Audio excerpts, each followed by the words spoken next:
पाकिस्तान तहरीक इंसाफ ने 8 फरवरी को लाहौर में जलसे की इजाजत के लिए डीसी ऑफिस में दरख्वास्त दे दी है। इस पर हम बात करते हैं डॉन न्यूज़ के रिपोर्टर मियां शुएब से। शुएब, दरख्वास्त का मतन क्या है?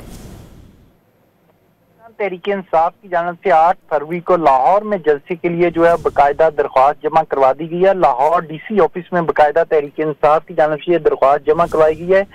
तहरीक इंसाफ की रहनुमा और chief organiser PTI Punjab Alia Hamza की जानिब से यह दरख्वास्त जमा करवाई गई है, जिसमें दरख्वास्त के मतन में कहा गया कि पाकिस्तान तहरीक इंसाफ 8 फरवरी को मीनार पाकिस्तान पर जलसा करना चाहती है। ग्राउंड में जलसे के लिए जो इजाजत दी जाए, PTI को जलसे के लिए जो बाकायदा मीनार पाकिस्तान ग्राउंड में इजाजत दी जाए। इसके साथ साथ ये भी कहा गया है कि आइन के मुताबिक जो सियासी जमात है उसका जलसा करना हक है, लिहाजा हमें जो बाकायदा इंतजामिया की जानिब से जलसे की इजाजत दी जाए। और दरख्वास्त में ये भी कहा गया है कि दीगर सियासी जमातें हैं जो वो इससे पहले मीनार पाकिस्तान ग्राउंड में जलसा कर चुकी हैं, इसलिए तहरीक इंसाफ भी यहाँ जलसा करना चाहती है। तो जलसे के लिए इन्हें तमाम तर जो इंतजाम में दीगर इंतजाम है वो इंतजामिया मुकम्मल करे, इस हवाले से जो दरख्वास्त में ये इस्तदा की गई है। इसके साथ साथ तहरीक इंसाफ के रहनुमाओं का कहना है कि अगर जिला इंतजामिया की जानिब से हमें दरख्वास्त के बावजूद इजाजत नहीं दी जाती तो हम अदालत का दरवाजा खटखटाएंगे। जी,